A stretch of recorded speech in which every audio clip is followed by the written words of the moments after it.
Blog Talk Radio. Hello and welcome to the first episode of Occult Knowledge Presents.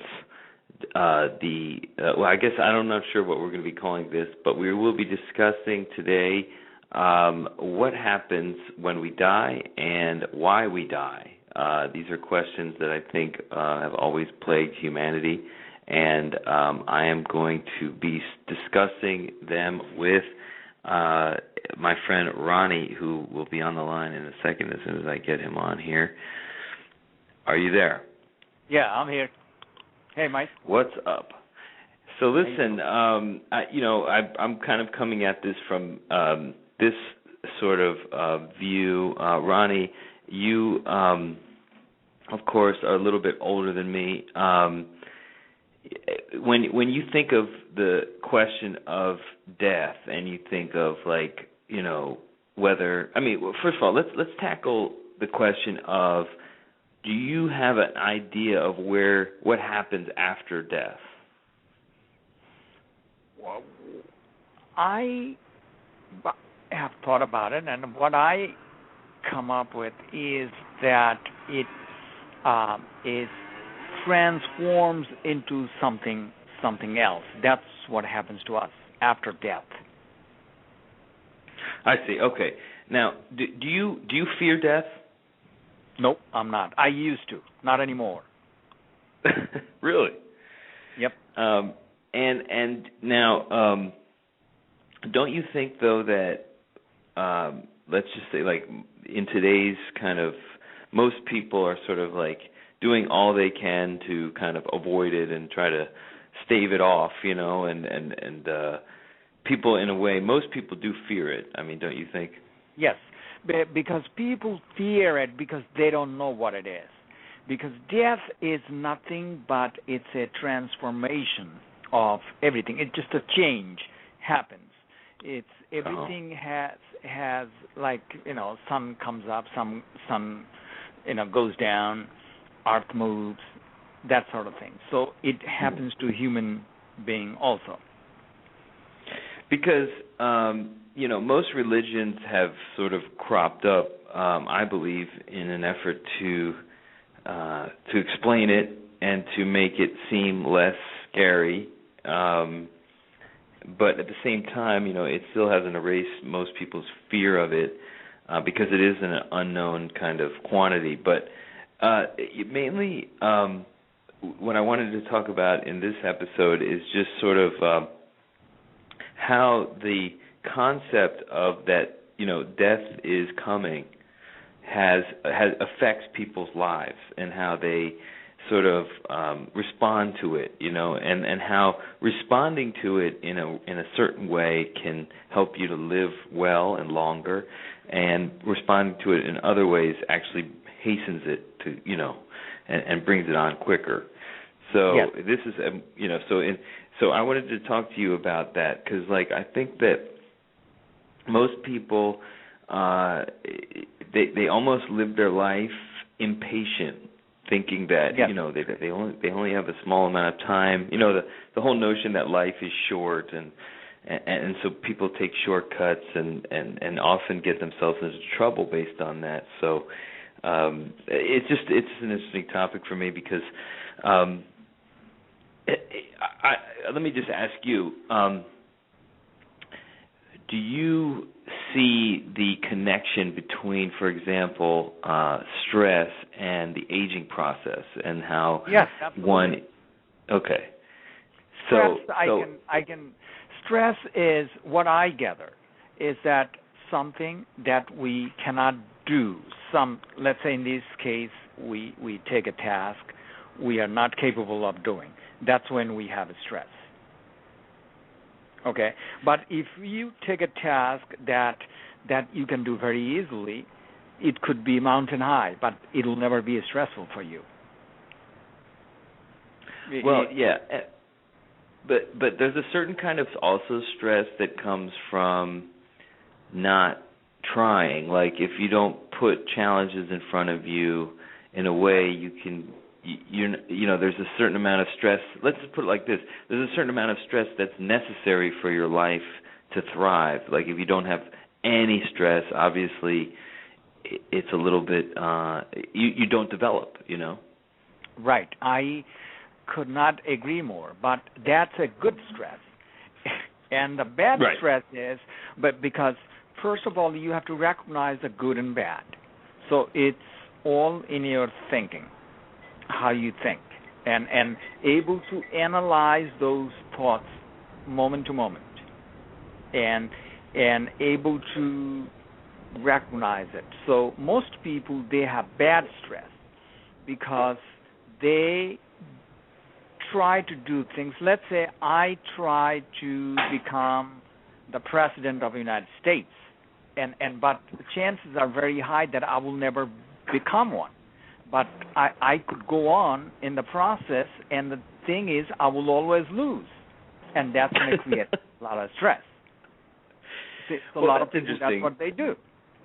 Well, that's interesting. You talk about good stress and bad stress, because the way I look at stress is any stress that you can that you allow yourself to recover from, you know, is okay. But it's when people compound stress upon stress upon stress, you know, and without letting themselves heal. Because you can think of almost like going through a stressful period as, you know, you need rest, right? I mean, It's like, so most people live their whole life, they never take a rest from their stress, you know, and so it builds up. And to me, that's what the aging process is all about, you know.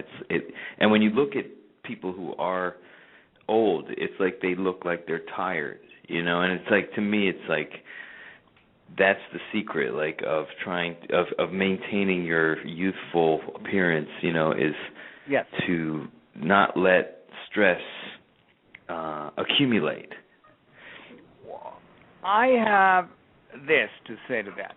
First of all, the people, those who are going through a lot of stress, they don't allow themselves to even stop for one split second and ask themselves, why am I having this stress? They don't do that. Okay. Right. And most people believe that stress is good. It is, to a degree, but not always. Right. Okay. Right. So but the most people, they feel that stress in their body. Okay. And that's how they say that, oh, I'm having a lot of stress. I'm feeling a lot of stress. But it is, what stress is, it's some sort of thought in your brain. It's eating you up. And stress is nothing, but it is something that individual should not be doing, whoever is having that stress. That sort of stress. Well, that stress is getting you old. I'm sorry, say that one more time. Okay. The person, whoever having stress, and because of that stress, that person is getting old or looking old, looking tired. That's what I am trying to say, is that person should not be doing whatever they are doing that is causing them that stress. Am I clear so far? Of course. I mean, it may, but I mean, it could be like, I mean, I would just modify that and say, well, they could do it. It's just that they need to be taking more time to relax. You know, I mean, it's like they're overloading themselves. I mean, maybe we're saying the same thing. It's just like in different ways. You know, maybe. Like you're saying, you're saying basically, if the activity is creating so much stress that it's aging you, then obviously it's a bad stress, and you should stop. Activities. Maybe that person need to change that activities. Maybe that activities is not right for that person. That's absolutely right, and I think people need to recognize when you know they're not suited to something. You're right. Exactly, and that's why I said that they have to examine their thought process, what they are thinking, what they are doing. It's right within them. And once they find that, and they can eliminate that stress just like that. That's how easy that is. Because to make it even more easy to understand, let's say that I am old enough, but I cannot now, if I tell myself, okay, let me just prepare myself for Olympic. But what are the chances that I could even go to Olympic, because it's going to create a lot of stress on my body, mind, everything, because I have to train myself so much, and the chances are very high that I will fail. But that's what most people do. That they take it as a challenge, and I don't think challenge is always necessarily good. Obviously, yeah, and some people take on too much for sure, and that's in a way you're saying that like some people try to do things that they don't think about it whether it's a bull, and they just kind of because our society tells people that they can do whatever they want to do, so right. On some level that's encourage wrong. it. I think that's very wrong, because not everyone can do everything. You understand what I mean? Of course. Now, because the reason I just want to recap. Go ahead. Say what you were going to say. No, because we are not designed. I shouldn't. Okay, let me just stop myself saying this, or clear this, because not everyone brain recognizes the same thing, and everyone brain understands things as easily as maybe for Einstein or Bill Gates. We're all different, and therefore, we like to do different things. That's all. So therefore, what society teaches, school, they say, oh, you could do everything. You should have everything. That's wrong. I see. Yeah, I think there's a lot of real thinking. You kind of getting cut off. Are you there? A lot of people, they kind of. You see this in. You see this in sometimes where people are in positions, for example, they don't belong, and they're almost killing themselves by being in that position. So there's a lot of that going on for sure. Right. And I just want to.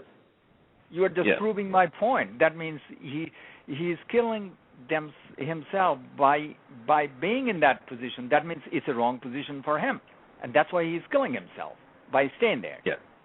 Yes. And I think people underestimate, and the reason I bring it up in relation to death is I think people underestimate, the effect of stress on your life. It's just as bad as eating poorly, And there are a lot of people out there who are very healthy. They eat well. They take exercise. They do all the things they're supposed to do, but they're not disciplined with respect to that aspect, in the sense that they allow themselves to undergo stress every single day. And to me, it's like going through radiation almost. Yes. It's cancer. It causes cancer. It causes high blood pressure. All these things that lead to your demise. Yep, I couldn't agree more. It's a lot of it is happening because our educational system, because what we learn in school and colleges, and they tell us, and we are able to solve textual problem, and therefore we think that we could solve other problems, societies and life's problems just as well. Sure, a lot of us can, but a lot of us cannot. So in order for us to eliminate some of those and all of those problems, we have to examine what's going on inside us. And if we can just, analyze everything, then we can certainly eliminate our stress and anything, even dying. We don't have to die right away. We don't have to get old just like that. We're not supposed to get old that fast. Well, that's something that I wanted to just bring up, because there's, of course, everybody wants to stay young and not die, and there's all this crazy culture now with plastic surgery and all kinds of kind of external ways. Hopefully they can come up with some kind of genetic drug, but I think that you can't. It's like you have to be in yourself centered, and you have to be in yourself, inside yourself. Absolutely. All the time. Healthy mentally, you know. Yes. Because it all comes from your mind. Because let's just give you this. Let's say you are thinking something bad about a person, and that thought is making you angry. What happens? you automatically feel it in your body. Have you ever noticed that? So that's what it is. Absolutely. So the people, those who are going through, like they are giving a wrinkle on their face because of their thought process. They are thinking something bad, and at the same time, they are going to a plastic surgeon and telling them, hey, look, fix my wrinkle. But they cannot get rid of that bad thinking. Right. They want to get rid of it like after the fact. You know, they're like, okay, now I caused this wrinkle in my face from frowning all day. And it's like, why don't you fix the frown instead of the wrinkle? That's right. So it has to be fixed from inside first. Then outside will be fixed automatic. Yes. And so the question, I mean, and so I think it comes back around full circle then to the notion of, you know, what the purpose of your life is, you know.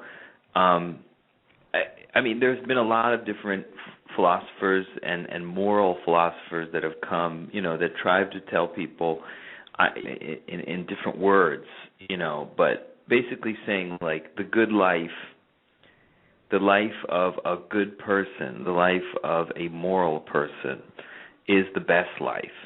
But I find that I think only one person that I can think of has actually argued, or maybe a couple, but Jesus Christ, to me, was the only guy that ever even connected, you know, living well to living eternally. So he says basically, follow, you know, be very nice, never fight, never have any kind of violence, and you will have everlasting life. If you look into the Gospels, that's what they say. I mean, it's really unambiguous. But yet people have taken it to mean so many different things. But I always thought it was that you will be much healthier physically if you are a good person. Now, what do you think about that? Do you think that there's a connection between those two things? I think so. I think what Jesus and Gospel said, they said it. They couldn't say it any more better than what they have said. And that is because I make things simple, and simple could be very complex for others. So if you don't follow me, let me know. Stop me. That is, you just said that in Gospel, Jesus, they said, do not fight or anything. Because everything, like before we fight, before any wrong thing hit us, anything, we create everything within us. And then it just, what we see, the fight is the after the fact. After we thought it out, what are we going to do? That's when the fight comes. But it all started long before in our brain, in our psychic. And it's there. It's in our subconscious. It's there. We just get the result. The result is the fight of it. I mean, that's the visible part, but you're saying the invisible part is the thought. So the invisible, okay. And a more simpler way I can say that, get in front of a mirror and see yourself like a good thing. See how your face changes. And just think something bad. Think of like, okay, how are you going to hit someone tomorrow or out on the street right now? See how your face changes. So I'm just showing you the external evidence of how we change. So if you think on it for a while, you feel it in your body, and that's how we give ourselves disease.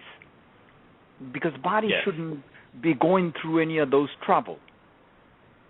Yes.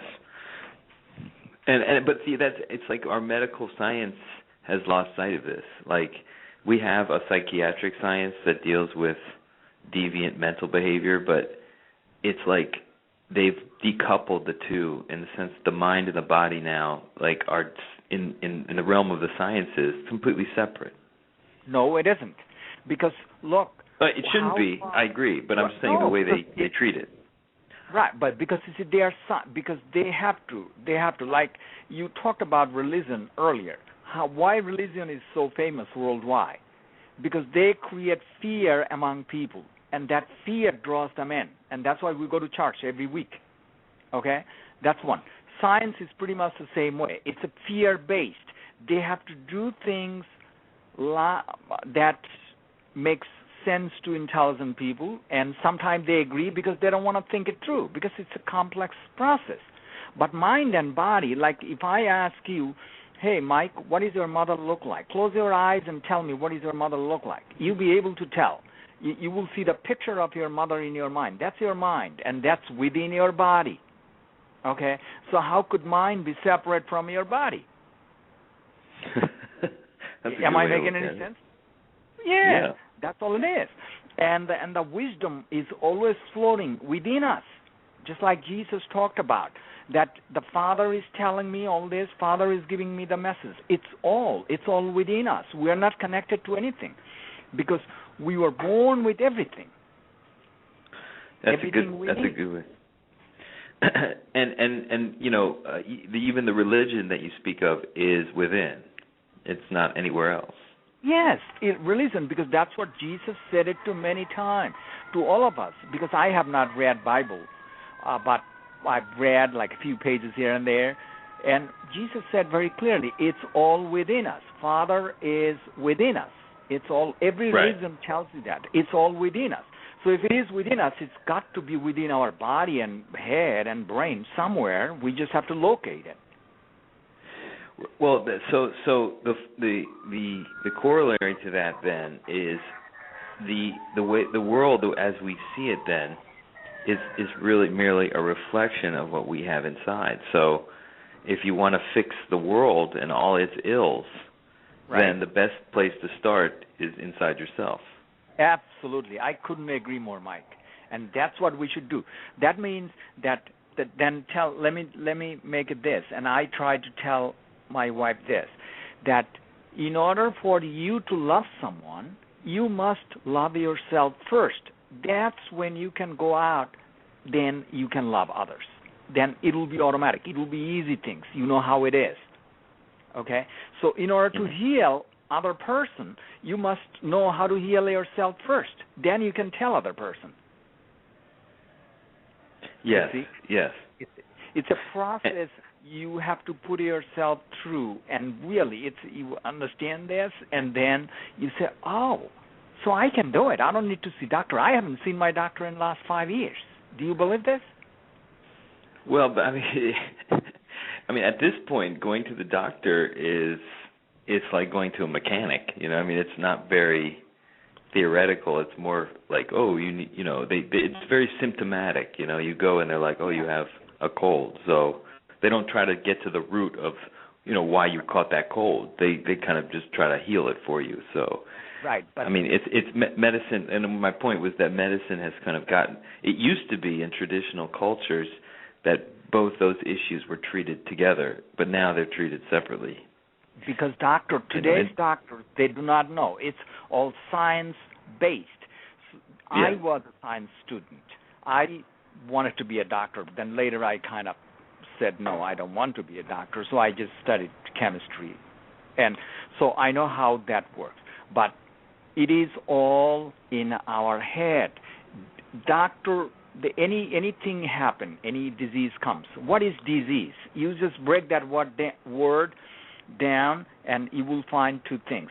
Is. Where is disease? In our head. It's nothing in our head. It's the thinking. It's the thought. So that means disease, it's like a bad thought is eating us up, and that's what's creating something else. That's all.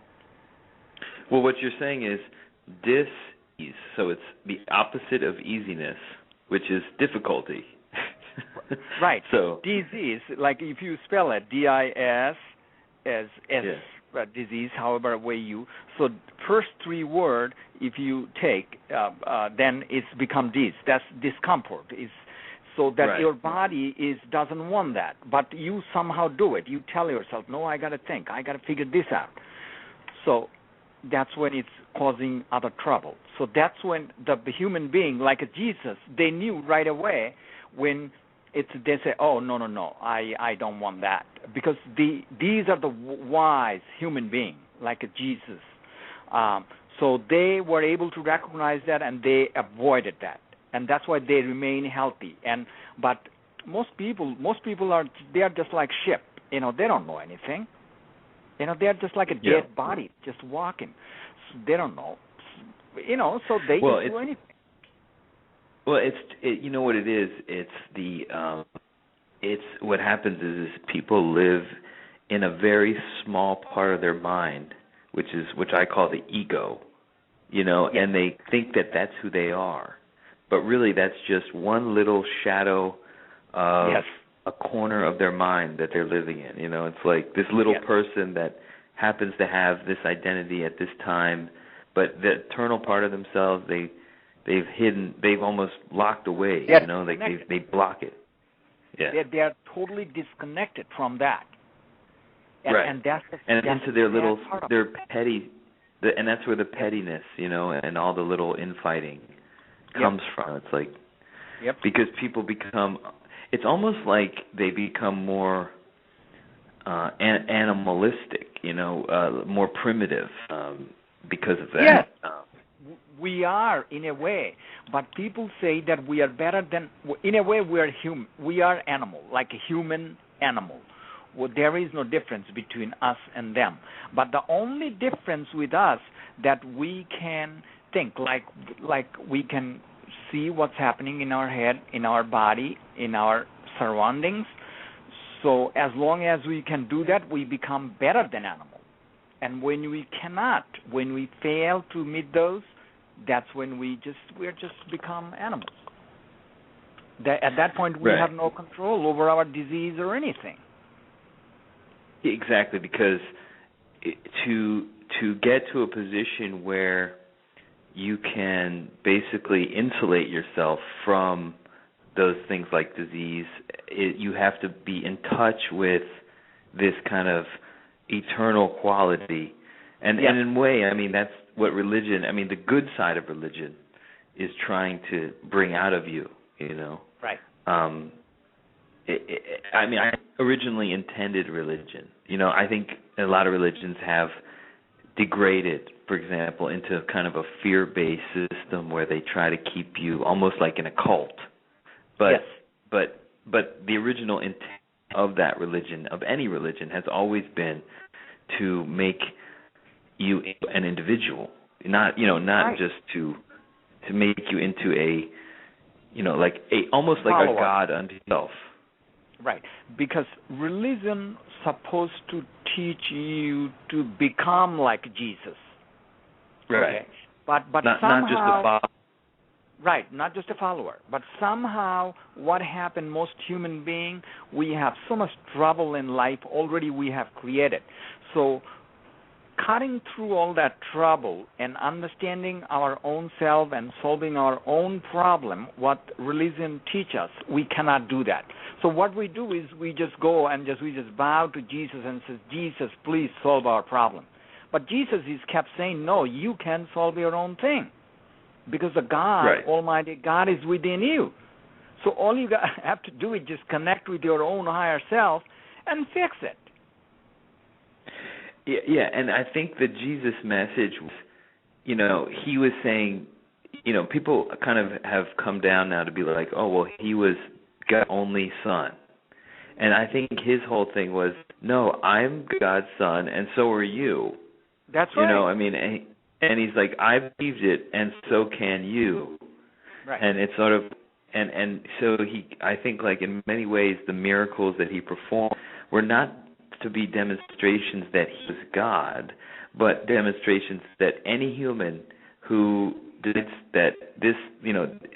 the nonviolent life and it very seriously can perform miracles, Yes. And that includes, an ability to even heal, maybe somebody or bring them back from very dark places, So it's just interesting that the way it's distorted and, it's like instead of having Jesus bringing God and showing how everybody can be almost a God unto themselves, they have taken it to mean that we're supposed to worship now Jesus, along with God. It's so backward. Right. I think that first of all we all have to believe that we have everything whatever Jesus had. Jesus might be someone very special that he did not have to work too hard to reach his eternal self or higher self. And we have to, because we might have made some sin along the way, mistakes that we are suffering from. But we can all be the same thing as he is. Right. Well, what happened with Jesus is, I mean, according to the story, is actually he went on a very long fast. 40 days, 40 nights. That whole what people usually give up in what is now referred to as Lent. People will give up something that there's important to them for 40 days and 40 nights. But Jesus, apparently didn't eat or drink or anything for 40 days and 40 nights.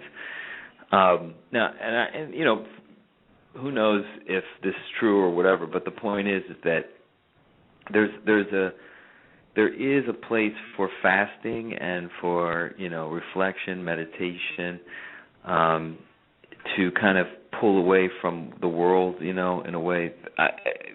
What do you think about that in terms of fasting? Do you think that can help people sometimes to snap out of their egocentric? Absolutely. That's why Muslim people, they fast 30 days a year. Do you know that? Because fasting, what it does is it's nothing but it's a control that you do not need food. Food does not control you for that many hours of that day. So it kind of gives you proof. It Right. gives you proof that your energy is from something else. Right. That your energy is from your mind. Absolutely. It's all because for one split second, just close your eyes and just see how thoughts are popping in your head without you doing anything. It's all coming.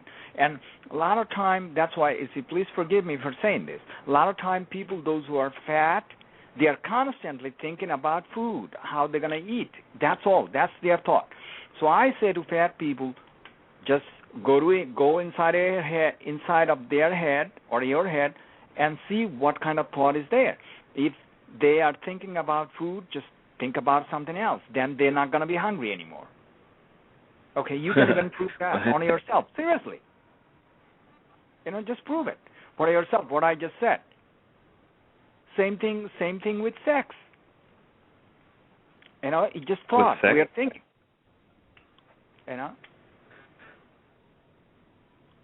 Oh, are you there? Hello?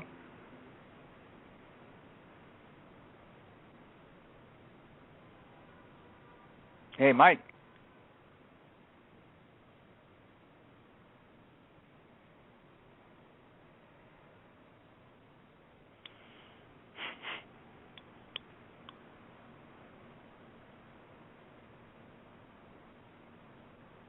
We got cut off.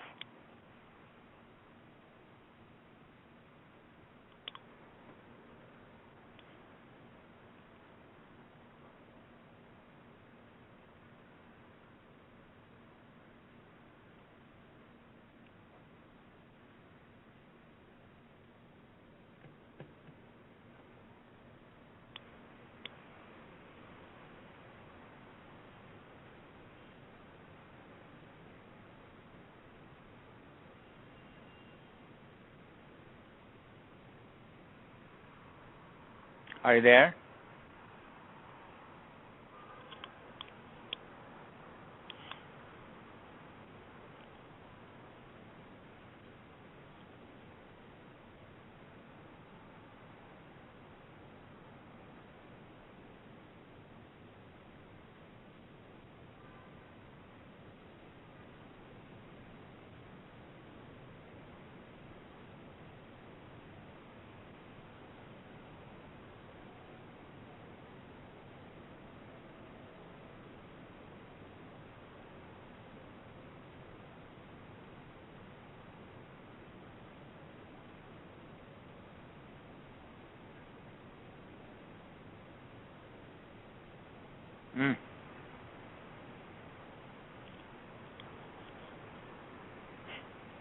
Hey, Mike.